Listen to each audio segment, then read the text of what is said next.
Good evening and welcome to another live episode of our market overview. I am Pumpeye the Traderman and I'm joined by Bilo the former bear. Welcome Bilo, how are you?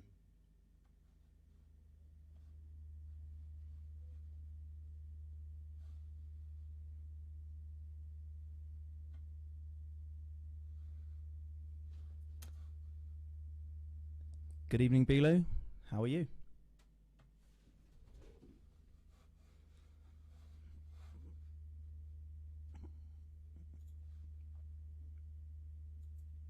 Sorry, I appear to have had a little bit of an audio issue there. Good evening, I am Pumpeye the Traderman and I'm joined tonight by Bilo the former bear for another one of our live market overviews. How are you Bilo? Hi guys, how's everybody? Hope everybody's doing good. We're going to dive in quickly into Bitcoin, take a look at what's going on in the market. We'll start off as we always do with an overview of Bitcoin since the beginning, where we had wave 1 in December 2017, wave 2 2019, wave 3 the all-time high from April of 2021. Wave 4 being the Wyckoff accumulation, and now we are in wave 5. So there's a bearish view and a bullish view, guys. We discussed the bearish view last week.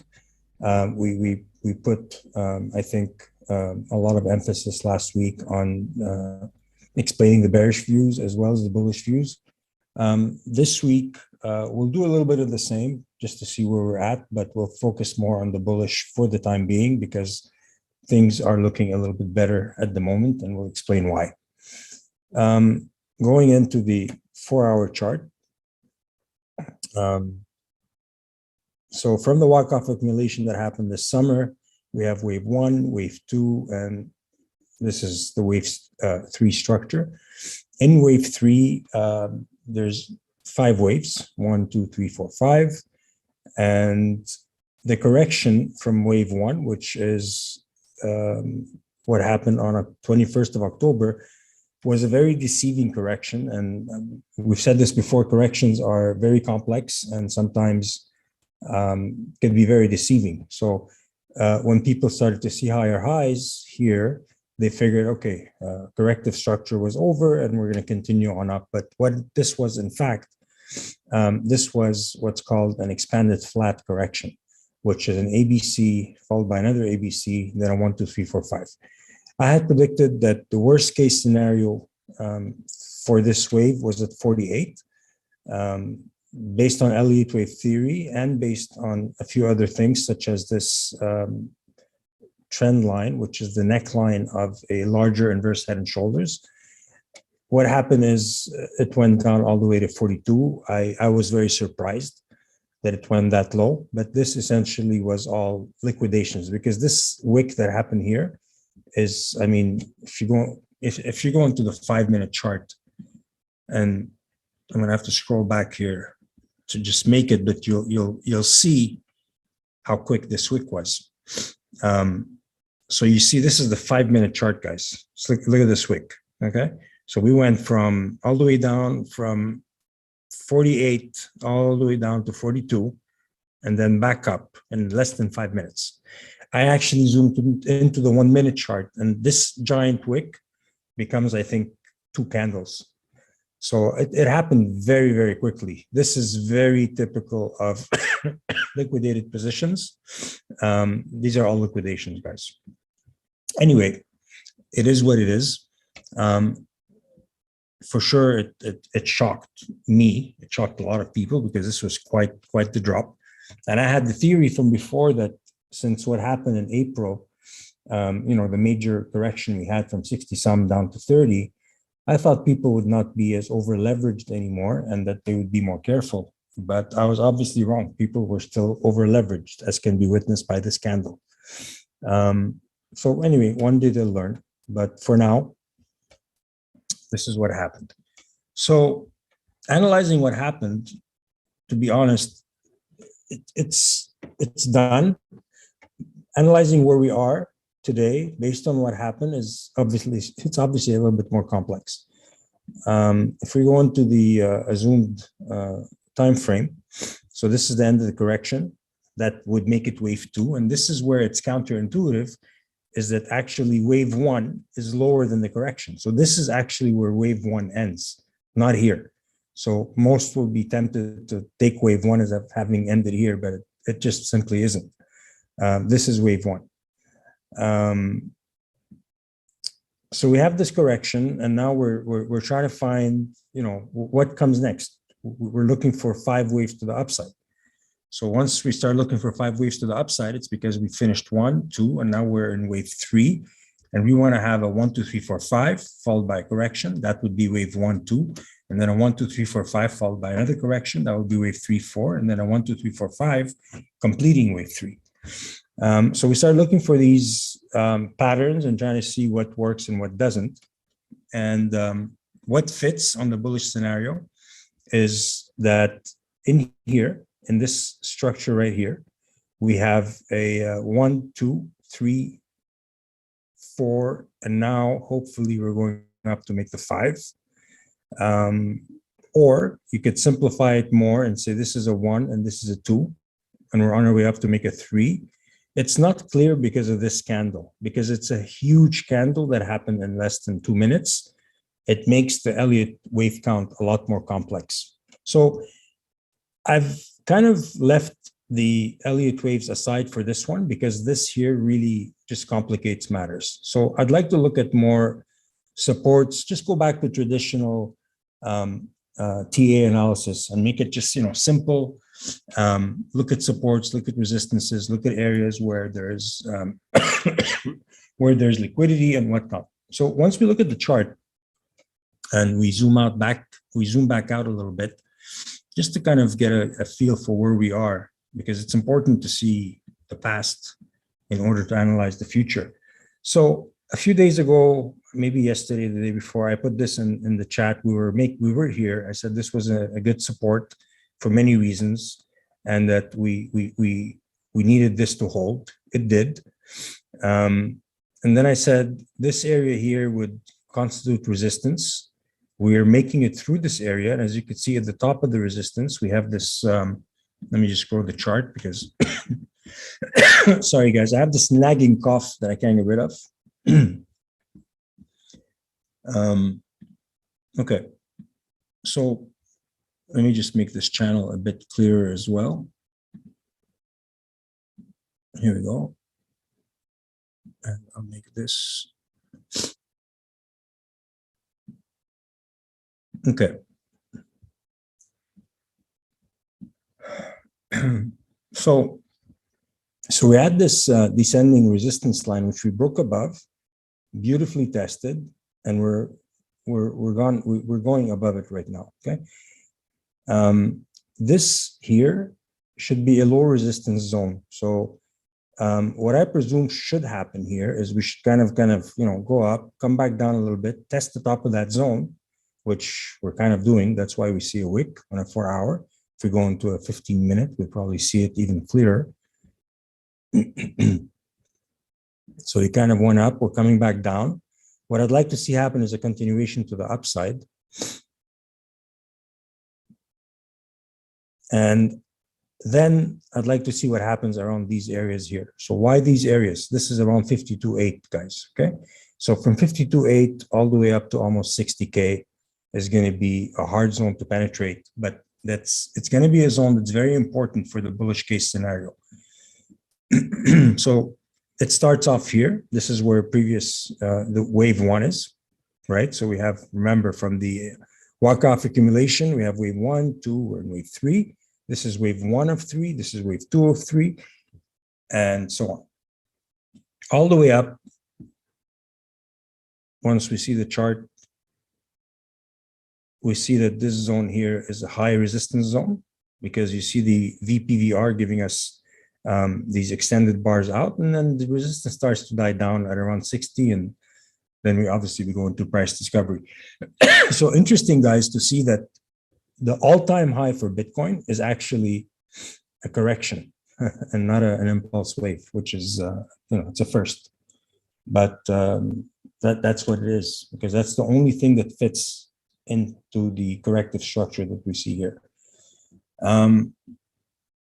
So what we want to look out for, guys, I don't want to make any predictions. I don't want to talk about the upper waves. Forget what you see here. It's a work in progress. What I want to say is what's important for us to see right now is I would like to see clearing this pink zone and going up to this pink zone. As the Bitcoin correction continues to move onwards and forwards, today we will be looking at some very specific and tangible areas on price action that, if met, would denote take some time to get through it. We'll kind of see something like this on the way down. So we'll see something like, I'll draw it out so we could kind of see what I have in mind, but something that looks like, you know, bardish. Could come back down, could be a channel for a while. This is one, you know, this is one thing that can happen. Of course, you know, there are several things that can happen. I don't expect this to be a quick zone to get through. I think it will take a little bit of time. There could be some, like I said, some sideways movement. And this could be very good because if we do get some sideways movement, and I did discuss this last video. I spoke about this zone, the sideways movement that we could see in this zone and so on. We can start to see alts kind of pick up and start to kind of go back to their values, which we miss because all our portfolios have taken a serious beating with this Bitcoin move. So that might be a good place for consolidation for us to see our alts go back to where they should be. A few things that are of interest, guys, is Bitcoin dominance. Okay, so normally when we see Bitcoin take a deep dive, we see Bitcoin dominance go up because people generally sell their alts heavily into Bitcoin. And I've been looking at Bitcoin dominance, and I don't like to TA Bitcoin dominance because I think it's a tool that helps us understand what's going on. And I don't personally think it's TA-able, but we say this all the time. If enough people TA it, then it'll become a self-fulfilling prophecy. And if people act based on it, well, it'll become meaningful. But for the purposes of this, I don't TA Bitcoin dominance. I can, but I just don't find that it's useful. I'd rather more focus on its value. So what's interesting here, guys, is that once we're seeing Bitcoin take, you know, a big dive down, Bitcoin dominance is very low. It's still very low. You all see this. What happens when you see Bitcoin dump? Alts suffer tremendously. People sell alts, and people generally go into Bitcoin. Okay, generally, for sure, people stable up as well, but a lot of people sell back into Bitcoin, and that's when you see Bitcoin dominance surge. But Bitcoin dominance staying at this low level while it dumped from, you know, the all-time high down to 42 is really interesting to see.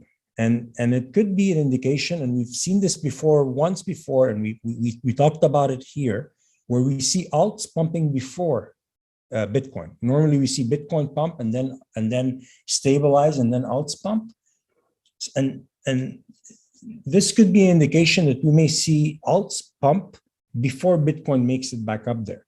So this could all fit into my narrative that I was just talking about earlier of some sort of an accumulation here, an accumulation zone where we see sideways movement here in these regions. It's like a precursor to what's to come. The other thing that I found also interesting, and I've seen this before, and we've talked about it here on this live market overview, is, and let me just go to here. So look at this. Look at this, guys. As soon as it loads.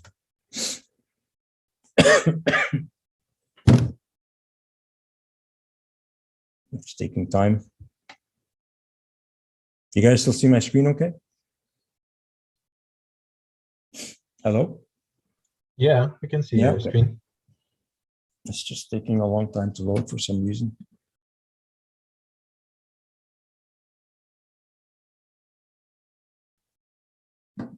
That's weird.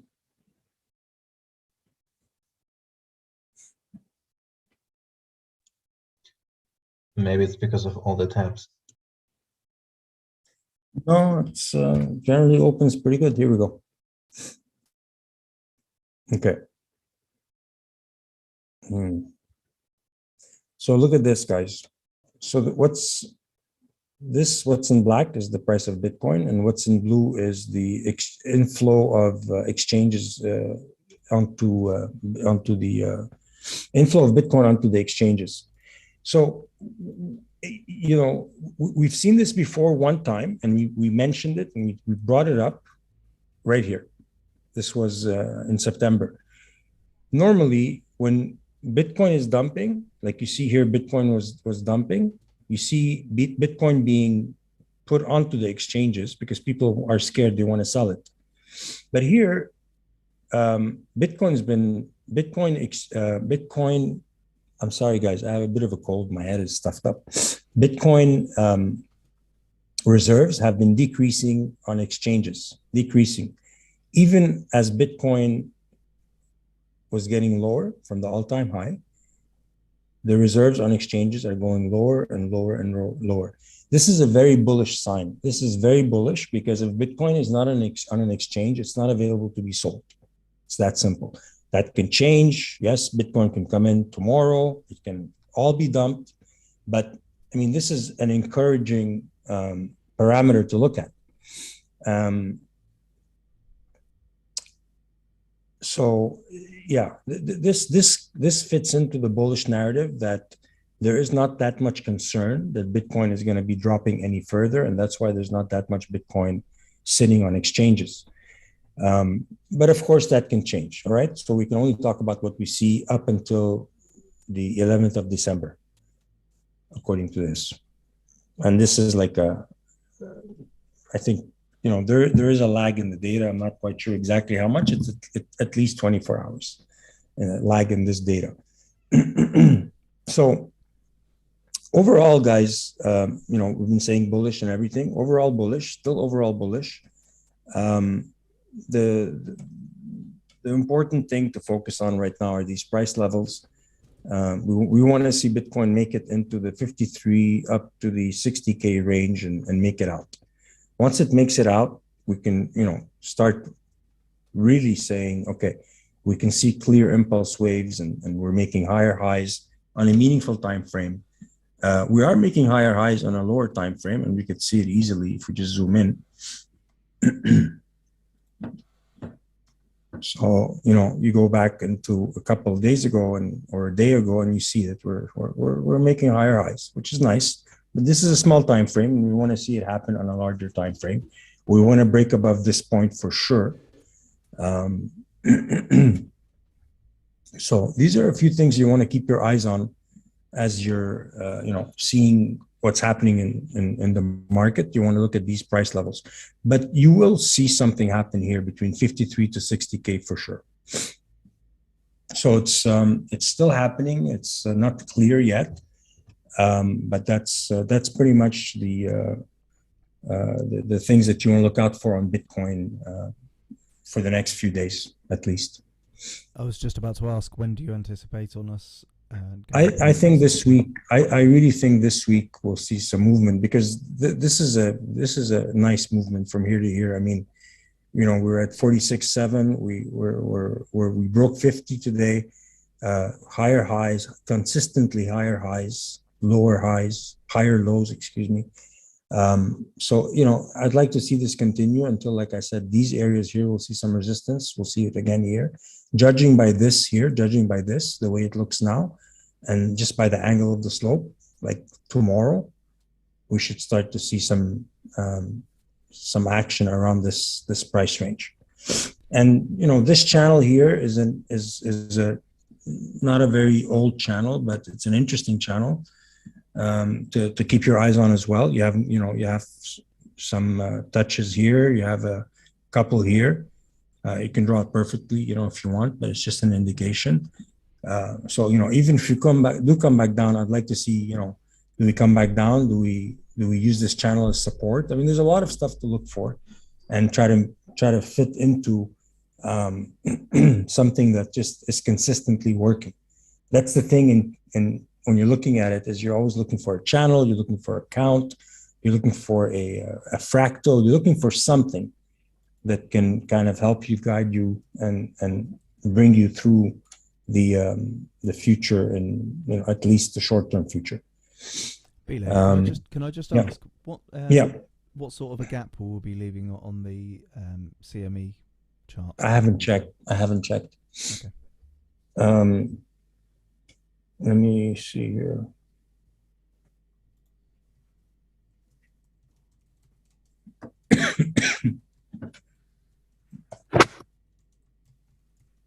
And the CME gap is normally about $500 at the moment above spot. Okay, that's not too bad. Oh, you checked, DJ? Yeah, I just know it from the information that's been flowing around lately. Okay. It was like $500. Okay, so that's good. I mean, we can deal with $500. Yeah, it's tight. Ethereum, guys, we said it last week. I'm just going to see if I have the chart here. ETH BTC, where's ETH BTC? I don't know. Anyway, a good measure for the market right now also is Ethereum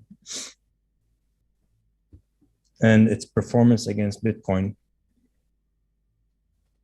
Here it is.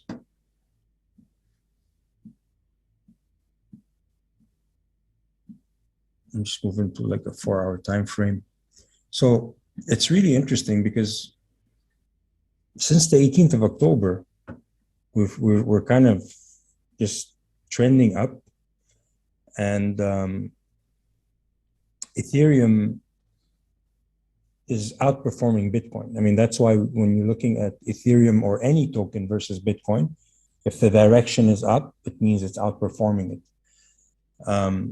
So it's a very interesting thing to keep a look at, and could explain also BTC dominance being so low, is that maybe institutional investors and maybe even retail investors are finding more comfort in holding Ethereum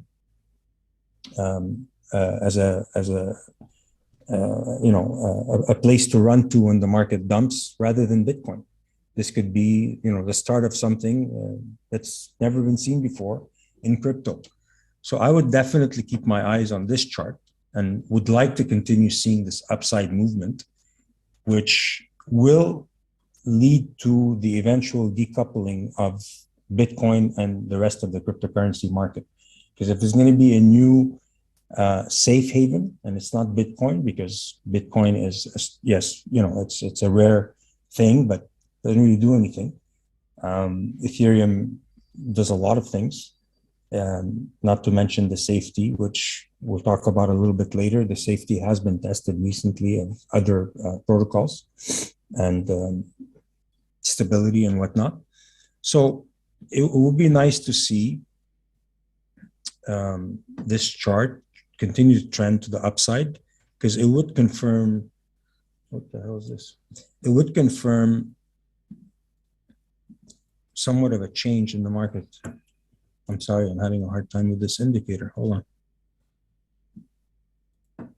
I don't know what's going on. Okay, forget it. Yeah, so Bitcoin dominance going down. Ethereum dominance. Let me see if I have a chart for Ethereum dominance, because I'm sure I would bet that it should be going up. Ethereum dominance.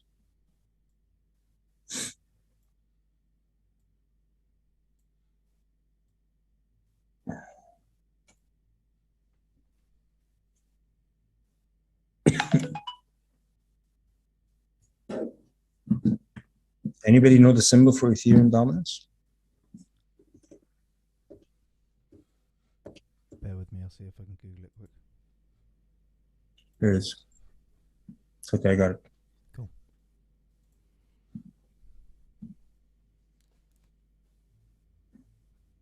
Yeah, you see, like, you remember Bitcoin dominance, guys? Bitcoin dominance was trending down. This is trending up. And it's perfectly logical.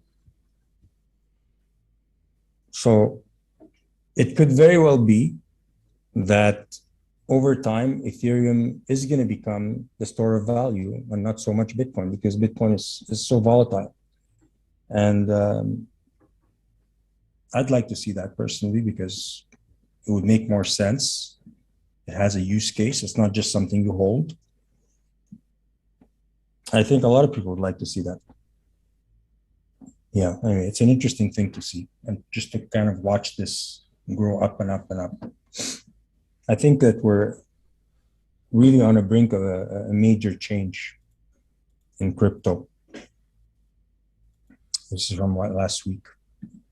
Anyway, that's all I wanted to say today about Bitcoin. For sure, there's a bearish scenario, guys, but we're not there yet to talk about it. We're right now getting above these levels, not revisiting these lows. I'd like to look up more than down. If things change, we'll discuss the bearish scenario, which we discussed, I think, at length last week. So for now, that's Bitcoin. If anybody has any questions, now's the time.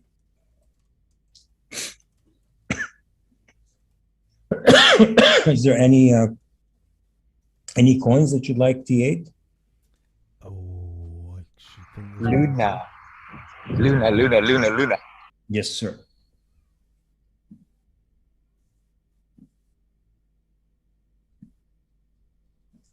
So, Please. I mean, considering beautiful chart, considering all that happened, it's still a very nice chart. That is a very It's nice not that far away from its overall high. Yeah. Whoever the lucky people were that actually had buy orders here, good for you. Yeah, look, nowhere but up. Honestly, nowhere but up. I've been swing trading that for the past couple of days, or past couple of weeks, should I say? Yeah. Where can you see it going from here, Bilo? So I had a target for wave 5 at around 60. It exceeded my target, so I was way off. I have to reevaluate it. 1, 2, 3, 4, 5 was a very extended wave. So this is wave 5 here. But I have to reevaluate. So if this was the correction, and yeah, it doesn't fit. It doesn't really fit. It does not really fit. This would have to be wave 5. This would be the correction. And then we'd have wave 1, 3, 1, 2, 3, 4, 5. Wave 2 is here, and now we're going up. So this would be the same structure that we had with Bitcoin. We would have the correction down to here, and then wave 1, 2. This is like an ABC. And we're heading up. So let's do that. Let's see what it looks like. It's going to be what? It's going to be up there. I just don't like these wicks, because these wicks are liquidations. I don't like to project based on these wicks. I'd like to see more what happens up here. Definitely, if the same thing is happening in Bitcoin, time frame wise, we're kind of starting to head back up. This would be an impulse wave, and this would be a corrective wave. So I don't like to project. Normally, I would have done wave 1, wave 2, and that would be my projection up there. But because the wick is so low, I don't think I should be using it. I think that yeah, on that one, Bilo, don't use that one. That only happened on Qcoin. Yeah, it doesn't fit. Like, it would be more like this. I'd be more comfortable with that. And so then I would say the next target is almost $100, which makes sense because we made it up to 77, so it's not that far off. So yeah, I mean, Luna, guys, I don't really know the reason. To be fair, we discussed it last week. I asked Dave what he thought. Dave thought it had to do with UST, one of the possibilities. But I mean, Luna's just been very, very, very strong. So market cap wise, we looked at it, I think, as well. We'll look at it again. We'll compare Luna to, what's a good comparison? Anyone? AVAX, maybe. Yeah, that's probably AVAX.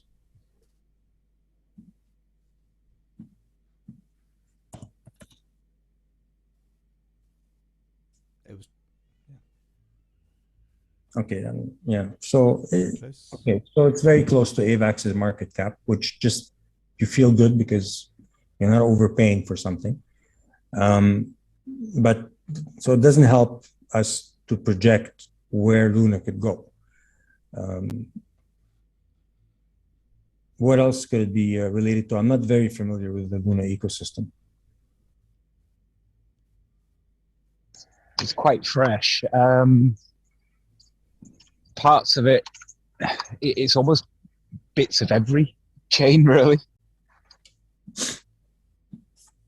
So it's a tough one to compare when it comes to its potential for like a market cap, I guess. Yeah, bang on. Yeah, it's a tough one to compare.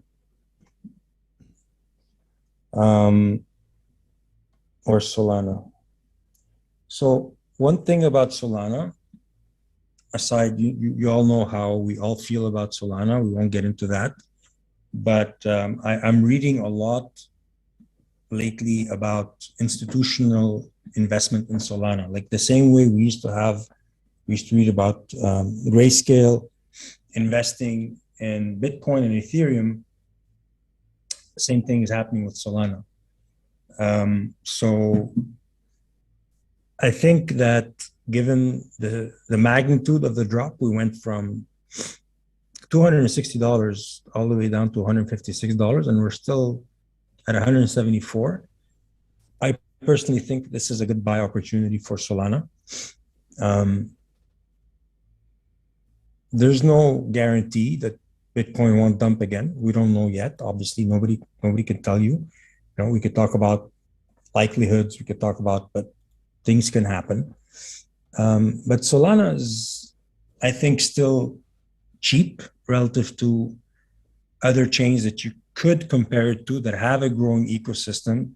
And we can compare it to ETH as an example. For sure, you know, it's not as proven as ETH yet. It's still in beta, but excuse me, guys. But it's still a ways off from ETH.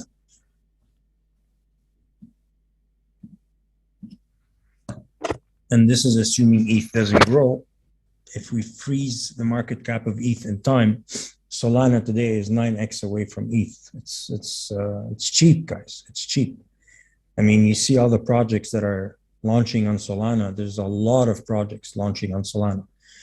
And we spoke about it last week. People have now the stigma, Solana centralized, but I mean, okay, so what? I don't really care. I mean, does it have a future? Does it make sense? Is it a solid project? Are they you know, truthful about what they're doing? And so far, I don't see any reason to fear Solana. They have this thing. I mean, so Solana broke down again, I think, last week.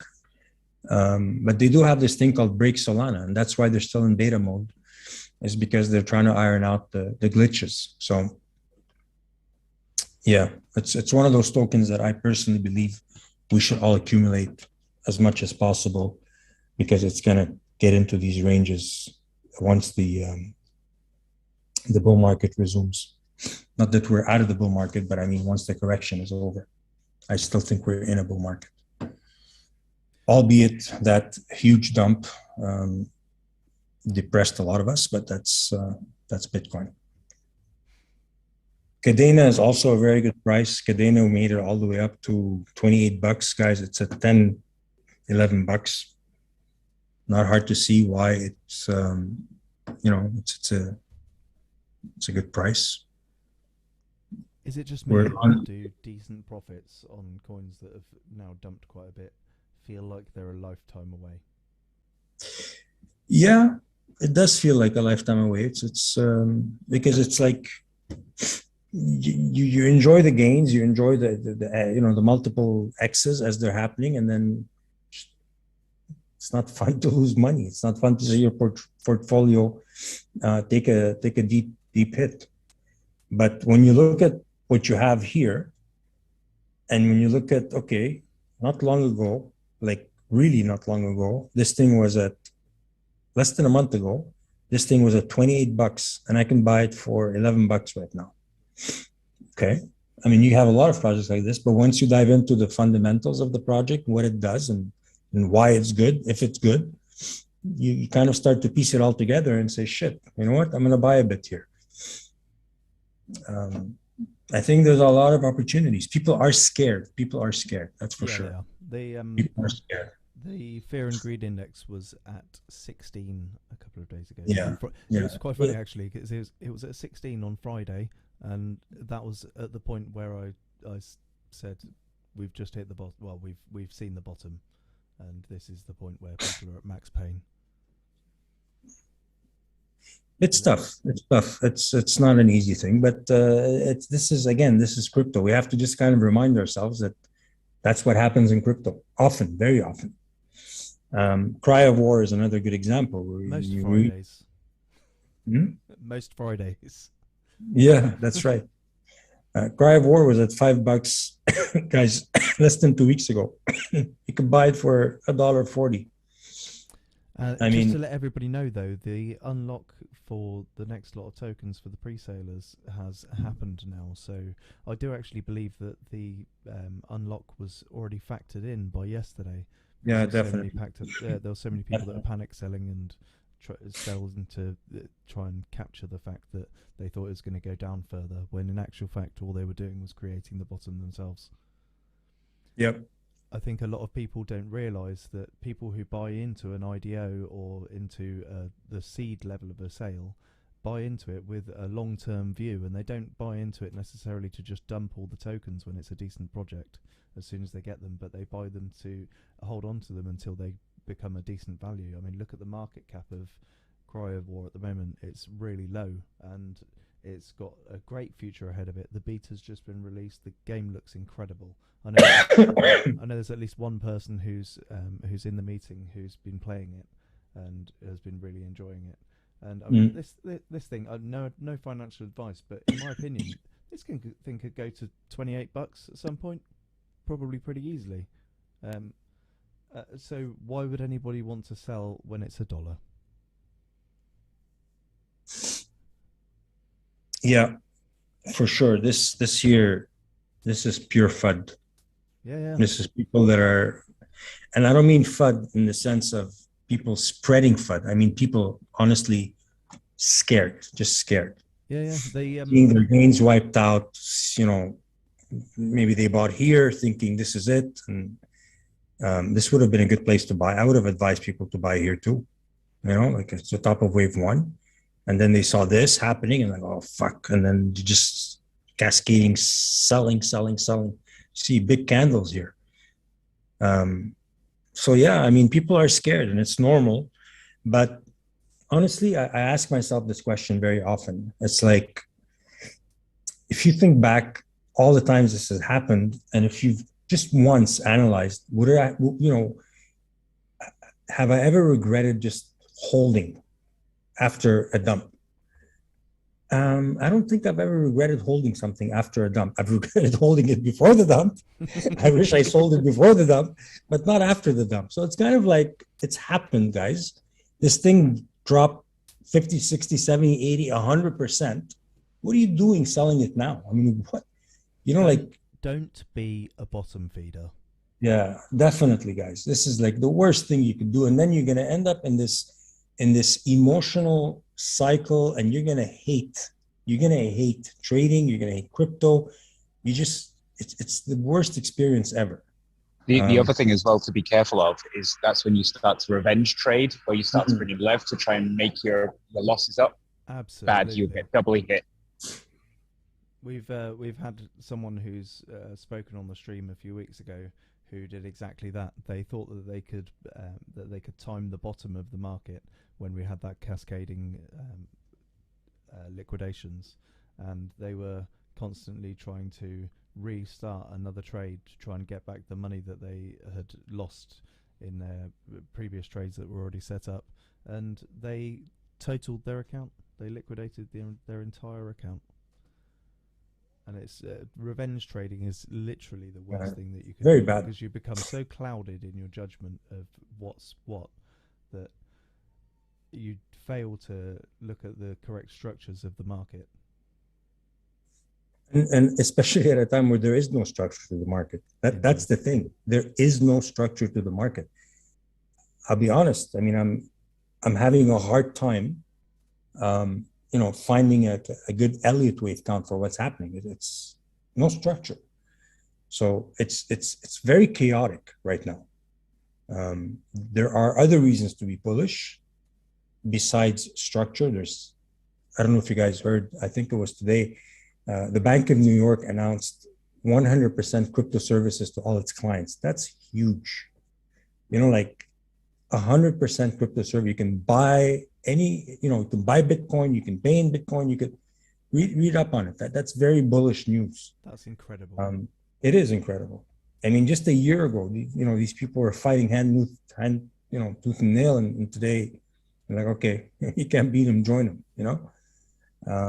Institutional buying, governments regulating because they know that this is what it is.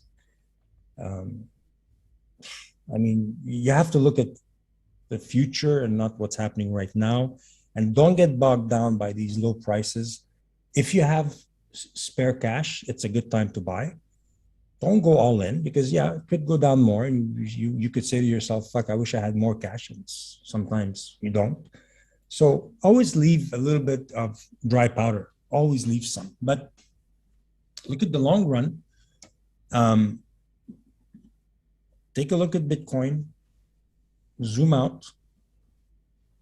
Always remember to zoom out. Guys, it just puts things into perspective. I mean, look at this.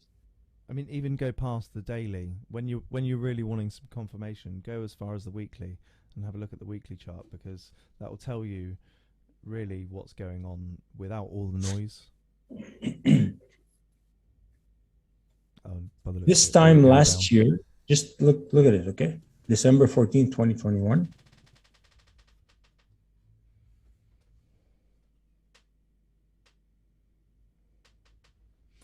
I was actually wondering how we were faring. This time last year, Bitcoin was 18,000. It's 51,000. And people are panicking. How funny is that? So you got to put things into perspective. Yes, it can go down more. But if you are a long-term holder, if you're someone that hopefully did not go in with money you could not afford to wait on or lose, hopefully you're not one of those people.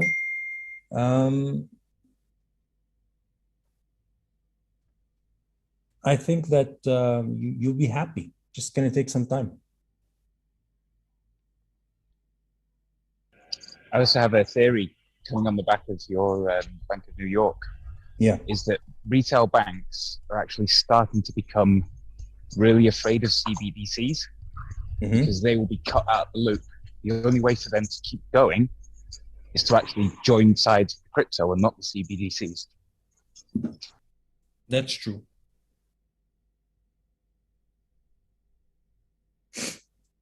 Bumpy, you want to show us your fractal, see where it's at? Bear with me a second, Bilo.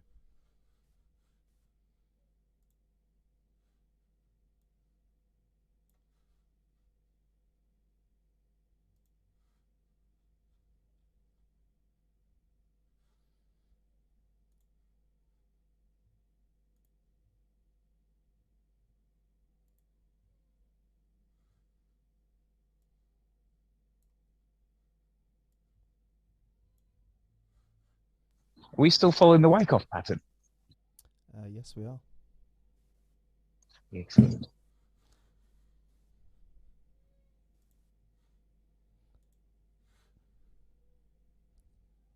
So bear with me 2 seconds. I'm just going to share my screen to the guys that are on Zoom as well.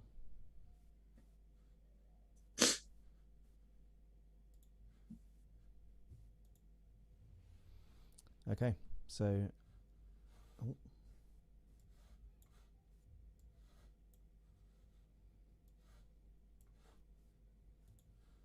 apologies for that, guys, on YouTube. Just had some Zoom stuff come up.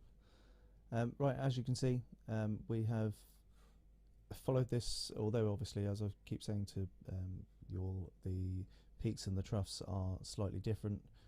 You can see that we have followed the general pattern of the Wyckoff distribution here, which is this is an overlay that's taken from the previous Wyckoff pattern that happened between September last year and May, or in fact not just May, because the drop was in May, and we've followed it actually incredibly accurately.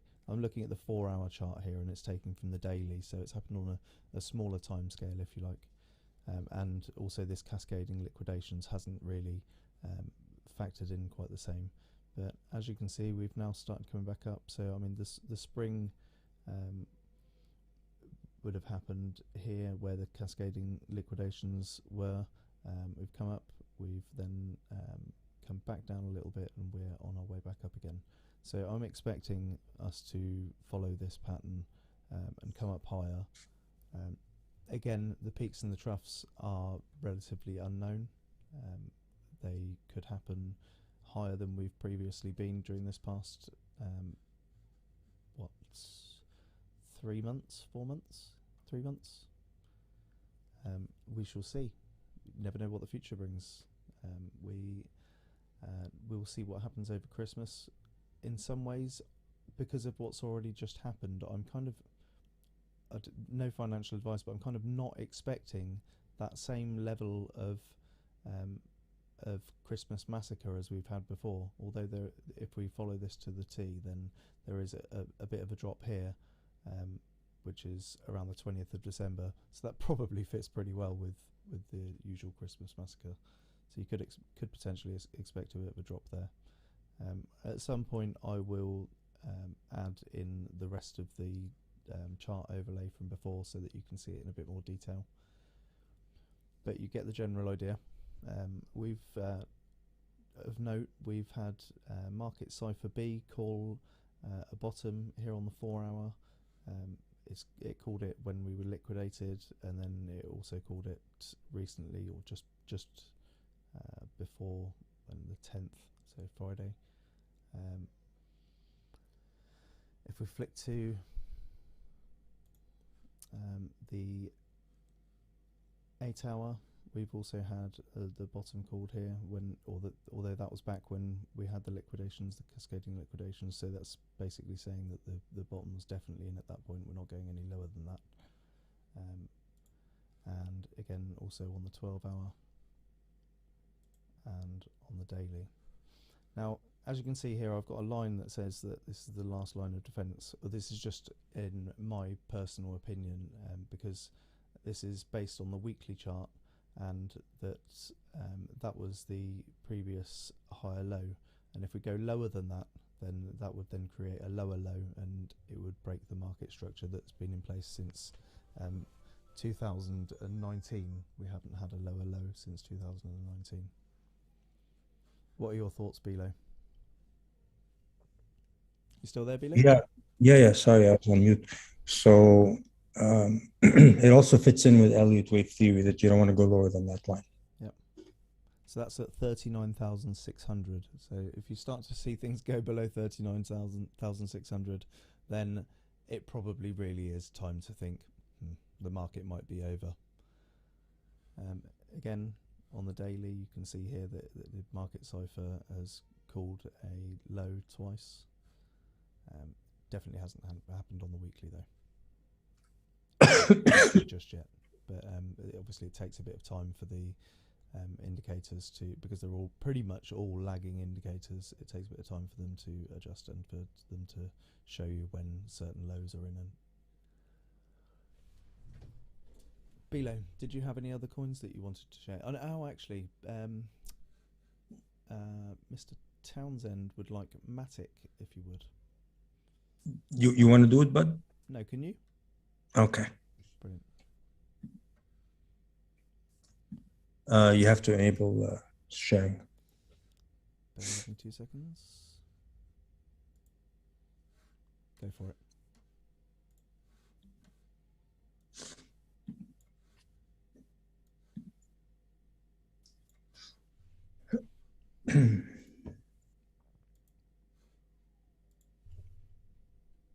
All right. You don't have Matic. Well, Polygon, sorry.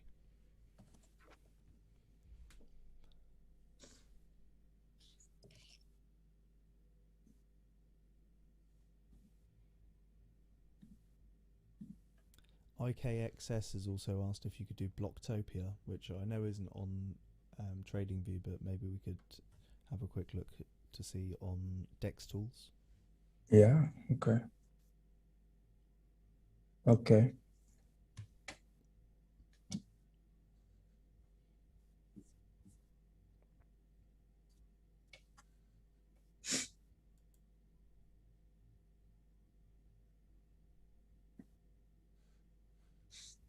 So first thing I would say is, okay, so we have an all-time high, we have a correction all the way down to here. And so this to me looks like kind of just very quickly like a 1, 2, 3, 4, 5. The 1 went before below the 4, so that's not good. So then we reevaluate. See if this is okay. 1, 2, 3. Still went below the 4. So remember, guys, when I was describing Bitcoin's correction, saying how deceiving it was, this is another scenario where wave 1 is actually here and not here. This is X. So this is an ABC, 1, 2, 3, 4, 5, and then you start a new wave. So this is another expanded flat that happened here. This is definitely an expanded flat. Because of these 333 structures, there's no way this is an impulsive wave, which means that it couldn't be, let's say, wave 5 of wave 1. So wave 1 ended here. This is wave 2, definitely this is wave 2. It could be that since wave 4 is going below wave 1, and I don't like to see that, it's not something that's usual, it could be that we're still in wave 3 here. I would need more time to analyze this. It's not very straightforward. If we look at it from a more simple outlook, just look at basic stuff, inverse head and shoulder or whatnot. If we just look at it from that perspective, we clearly have one here, and its target is $2.78. So, but this is the other thing that's obvious is that it's trending up to the upside. I couldn't draw a channel before. I'm gonna try again. I can't draw a freaking channel. Pumpy, why can't I draw a channel? I'm not entirely sure.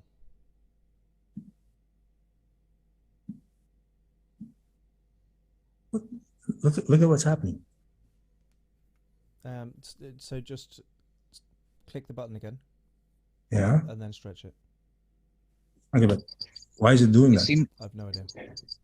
It seems like a picnic issue.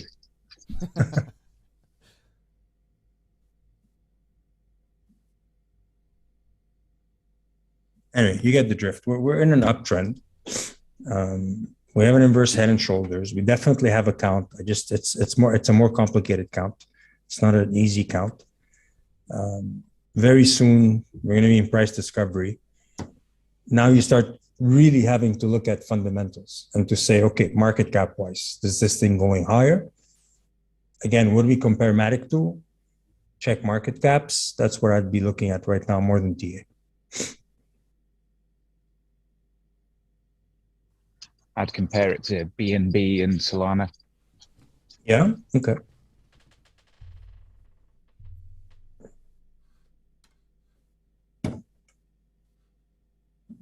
And that also did look like a rounded bottom as well. I know you love these rounded bottoms. I know you do. That's how I make the green. We've just had Michael Saylor join us and ask what's BTC's next move. You have to rewind. Indeed. No, he definitely is a picnic issue. So yeah, you have upside for sure. I mean, you're 3.5x away from Solana. BNB, let's see. If you're saying it's 6x away from BNB. Yeah, it's more so because it's comparable to Binance Smart Chain rather than anything else. Mm-hmm. Mm-hmm. So from a TA perspective, you're making, you know, higher highs. Your lows are going higher as well. It's all positive. You have this inverse head and shoulders, gives you a target just above the last all-time high. I mean, or just let's call it the all-time high. So you're going to be looking at that hopefully sometime soon. Once you get above those areas, you're in price discovery. I'd have to analyze this more to be able to project with Elliott waves and Fibonacci extensions. Oh, thank you. You're welcome. And I think the other one before we jump to Blocktober, because I know you have to change to DEX tools, is FTM. We haven't looked at that for a little while. Yeah, for sure. FTM. For sure. Do I have it here? It's on the other chart. Probably over there. You know what? I'll just put it here. I just wanted to remind you guys that we are live on YouTube and Facebook at the moment. So if you wanted to re-watch any of this or you missed some bits at the beginning, then you can look back on the Crypto Society social media channels. And also give us a like and a subscribe, as it will help with our algorithms.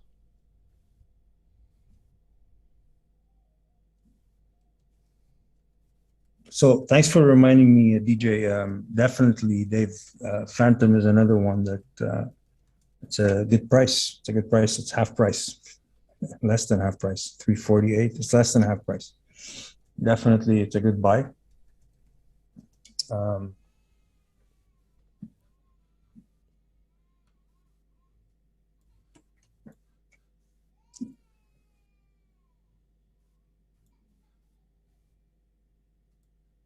So I would say that the correction, similar to that of Bitcoin, would have ended somewhere here.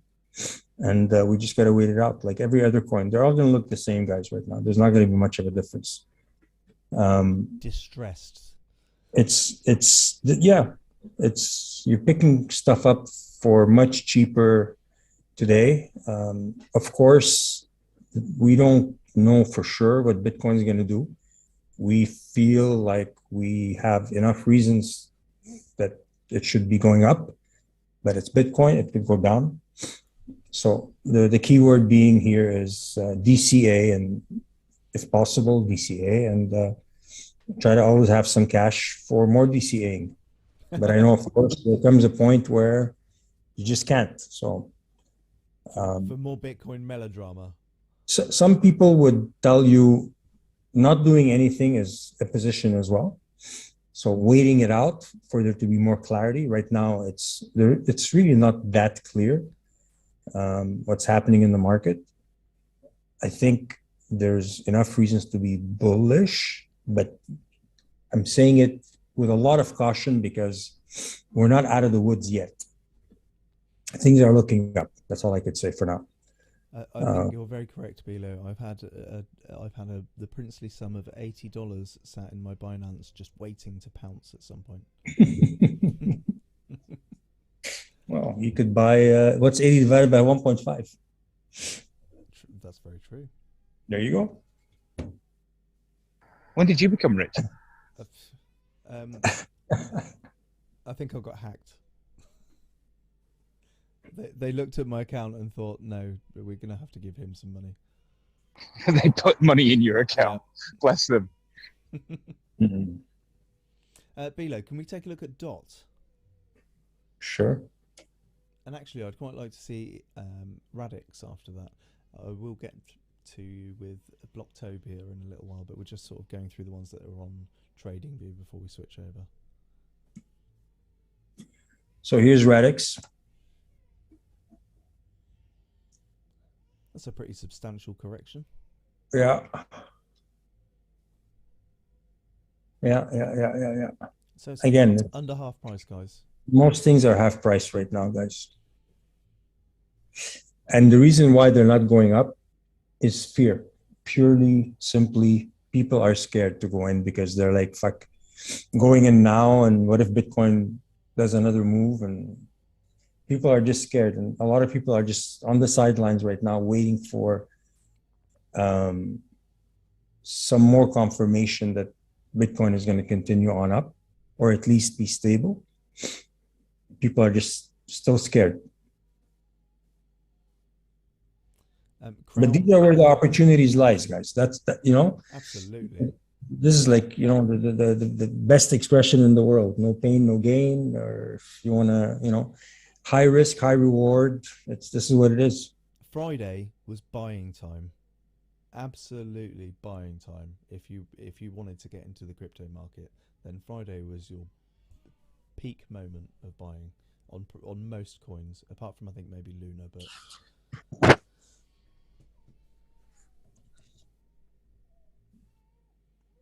Crown today said that the bottom was in.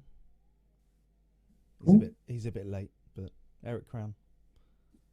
Oh, don't know.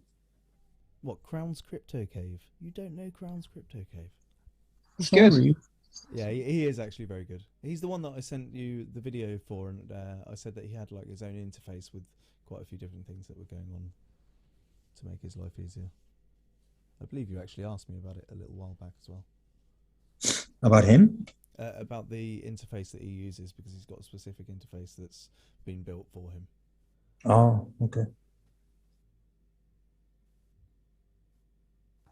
The interface is called Buy the Effing Dip.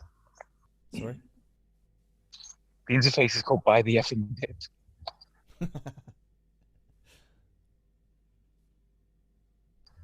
Go on, Bilo.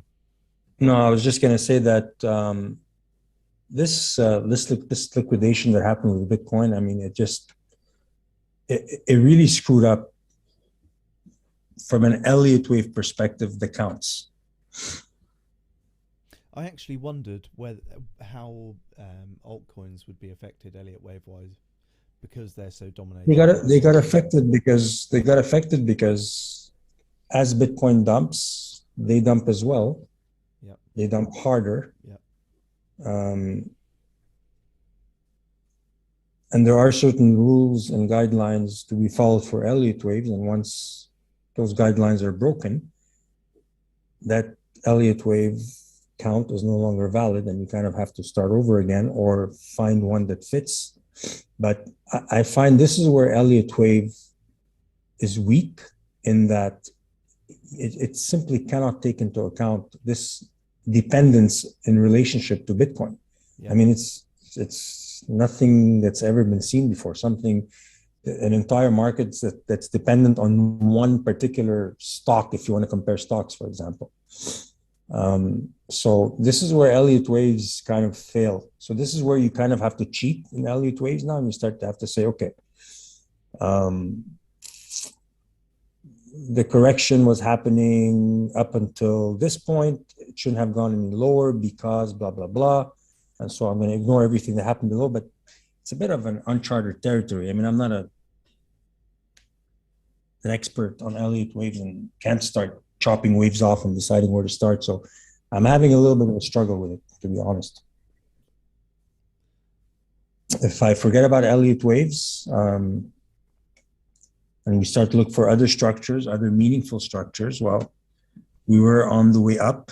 We had a very obvious cup and handle here, whose target was somewhere here. So we're, easily going to make it up there. But then Bitcoin started to dwindle, and then we had the dump, and we are where we are. And these are very nice bullish looking candles here. When you look, we're looking at the daily, by the way. So this is very, very nice. Whenever you're charting a coin, guys, then the daily is really the place where you want to start. So what you're seeing here, these are called tweezer bottoms. Tweezer bottoms are usually a good place for an entry once you see a tweezer bottom. I won't get into the candles for now, but that's a good place. And then you're making, you're continuing up. There's a wick to the bottom side, meaning that the bears tried to bring it down, but the bulls fought it and brought it back up. And the fight is ongoing. It's looking nice right now. It's looking very nice right now. We have, from a support and resistance point of view, we have this concave structure here on the VPVR, which simply is these bars represent how much buying and selling happened at these price levels versus at a point in time. So once you see bars sticking out other than others, it just means that more buying and selling happened at those prices, which means that if you're below those bars, they're resistance, and if you're above them, they're support. So once you see a point in time where it's kind of concave like this, it means there's less resistance if you're below it and less support if you're above it. So in this case, we're below it, and therefore all the way up to, let's say, 33, 34, we should have an easy time making it up there before we start to see a little bit of resistance. And it's not that hard to see. I mean, you see this is a clustered area here, right? So we could kind of say, okay, forget that. We want to keep things, even simpler, and we want to try to understand how to read into supports and resistances. Well, it's not that hard to see that, there's all this price action going on here. It's a busy area. So that's why we see these stick out. Guys, a lot of people trade purely with supports and resistances, and they do quite well. Sometimes we get fancy with Elliott waves and all kinds of different indicators and stuff, but sometimes the old stuff, the easy stuff, trend lines and supports and resistances, sometimes it's more than enough when you can't find structure in the market to fit into an Elliott wave count. I kind of devolve back into support and resistance, and it helps me a lot just to kind of put some perspective on things and see the potential for where we can go. And volume is a big indicator as well. Like, once you're seeing a nice big green candle, if that volume bar doesn't follow, get higher up, I know without even looking at an RSI that soon I'll start to have some bearish divergence. That's what RSI is. That's what bearish divergence is, an RSI. So there's some simple things that you could take a look at without complicating, the analysis. There's a book I strongly recommend to anyone who's interested in TA called The Candlestick Bible. The Candlestick Bible. You can Google it. It's free. It's very simple, very nice, colorful, very easy to follow, good explanations. Goes into the different candle formations, what to look for, what's bullish, what's bearish, and why. Strongly suggest this to anyone who's interested in TA as a starting point into TA. It will be that book, The Candlestick Bible. Let me see if I can find it here.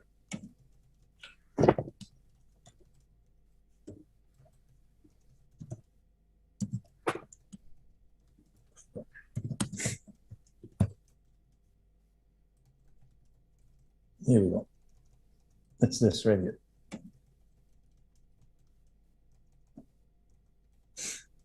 So you could buy it, or I'm pretty confident. We have it in Crypto Society, guys. You can just go on documents from Crypto Society. It's there. You can just download it as a PDF from there. Or if you want to buy it and you want to have it in your bookshelf, that's nice too. But this is really, really the best book ever, probably on how to learning how to read Japanese candlesticks. I've read the entire thing, and it is very, very good. It really is. Yeah. So what was that other one on? You were saying on Bilo, just on the same note, if I may interrupt quickly. Do you have any resources for the Elliott waves? Because I've been watching the stream. It's very helpful. And sure. But the nitty-gritty and the basics I still lack. Yeah. So for Elliott waves, I think it's also in Crypto Society in the document section, but let me just see. I don't remember the name, but if I see it, I'll remember it. Elliott wave.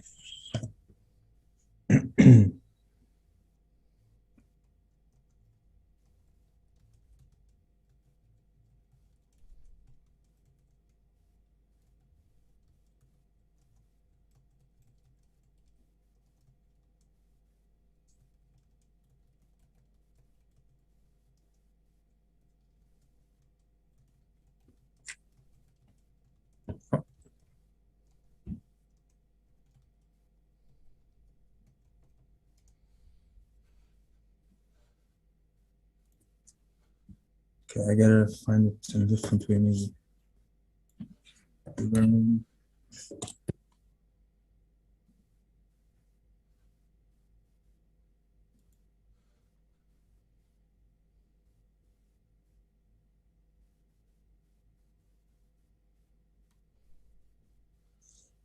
You know what? DM me, and I'll find it and I'll send it to you. I won't look at your you won't see that I read your DM, because if I click on it, I'll forget. I'll see it as a notification, and I'll send you the book. Sure. Okay. I can't remember the name. Elliot.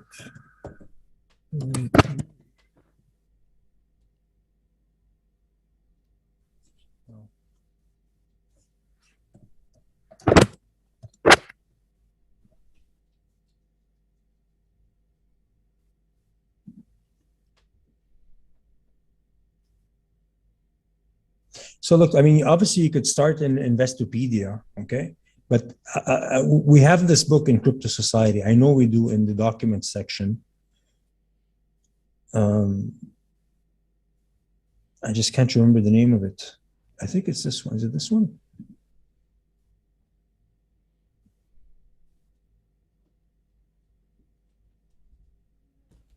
I'll send it to you. Okay, I'll send it to you. Okay, but thanks a lot. You know what? A good place just to start while I figure out where I can get it is Investopedia. Investopedia has a lot of free resources. It's like, yeah, it's a very, very comprehensive, very good site. Yeah. Yeah, I've been on it. It's quite useful, actually. So it explains to you, you know, basic wave structures, 1, 2, 3, and I do this almost every live. We didn't do it today because I think you guys have seen it enough. Elliott waves are not hard, except for corrections. It's the corrections that get very complicated. The corrections are the 2, the 4, and the ABC. That's where it can get very, very complicated because, you know, 1, 3, and 5, it's 1, 2, 3, 4, 5, 1, 2, 3, 4, 5, 1, 2, 3, 4, 5. The 2s, the 4s, and the ABC are the corrections. And the 2 is an ABC itself, right? So it's a cycle and a cycle and a cycle. And corrective waves is where life gets quite complex for Elliott wave theory. But yeah, listen, start reading this, send me a DM and I'll find it and I'll send it to you. I know we have it in Crypto Society documents. I know. Yeah, probably in the second group where only TA stuff is being posted. No, in Crypto Society, in the main one. Okay. If you go under documents, hold on, let me just take a quick look. If you go to the title of Crypto Society, if you click on the top, then you'll be able to see media, documents, and all sorts of stuff. Yeah. Okay, cool. There's quite a few handy books and stuff in there. It would be under files. Oh, it's the first one, for Christ's sake. Go under files. Elliott Wave PDF drive. Okay, I'm gonna check it out. I think somebody's looking at them right now. That's why they.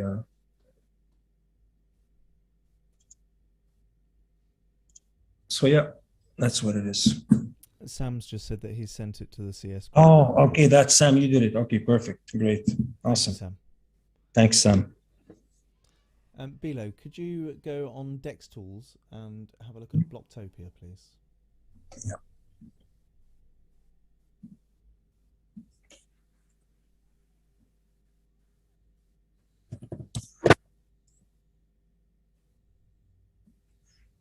I thought you were going to ask for Safe Moon or something.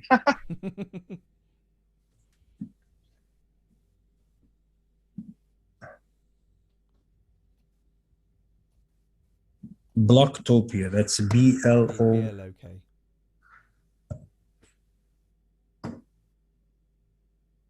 BUSD would probably be the better chart. Or USDT. Oh no, that's Block Party. Sorry. Yep.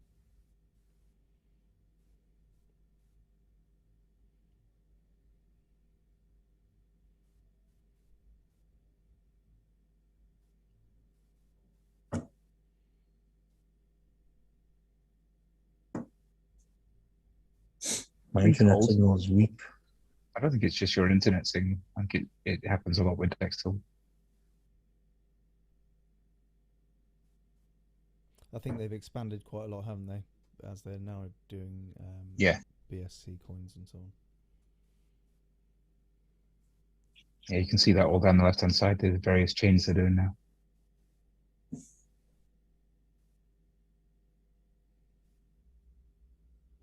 Does yours come up quicker? I haven't tried, but can you try? Try refreshing, Bilo.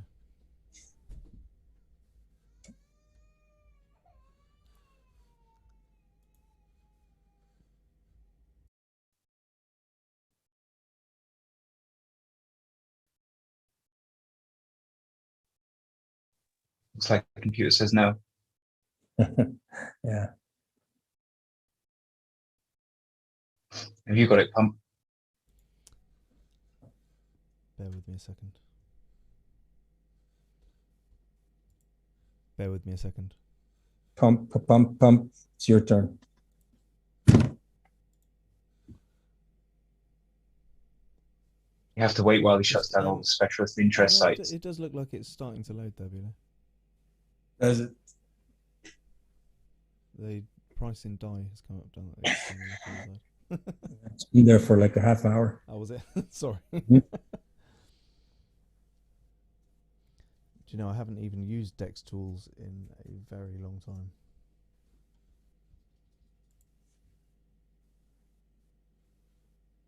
Okay, so this is obviously not working. Dave, are there any other charting solutions for Ethereum that work well, that load a bit better? I generally go to that. Let me see if I can do it on mobile. Hold on.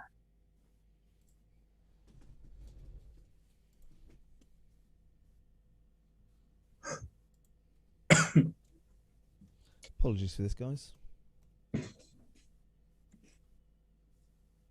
We'd just like to keep you in suspense. We just like to bore the shit out of you guys.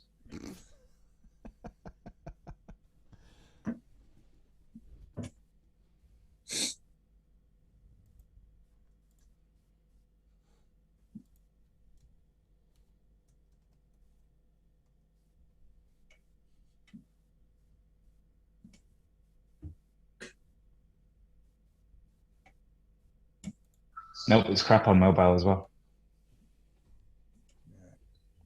Strangely, the pancake swap version loaded up really quickly for me. But it's completely different and it's not pegged by the looks of it. Okay, guys. I think we're going to wrap it up. Do your thing, Pumpeye. Okay, yeah. So, bear with me. Guys, thank you very much for joining us this evening. It's been a pleasure. I know Bilo is in a completely different time zone to us, so he is probably starting to feel quite tired now. We're going to wrap it up for this evening. Thank you very much. If you could go and check us out on Facebook and YouTube if you're not already there, and give us a like and a share, that would be much appreciated. Thank you for everybody who's joined us in the Zoom meeting, and we will be seeing you next week. Thank you, guys. Cheers, guys. We'll do it again next week. Sorry, I'm just not feeling great tonight. Get well soon, Bilo. Thank you. Thank you very much for your time, Bilo. Bye, guys. Good night, guys. Good night.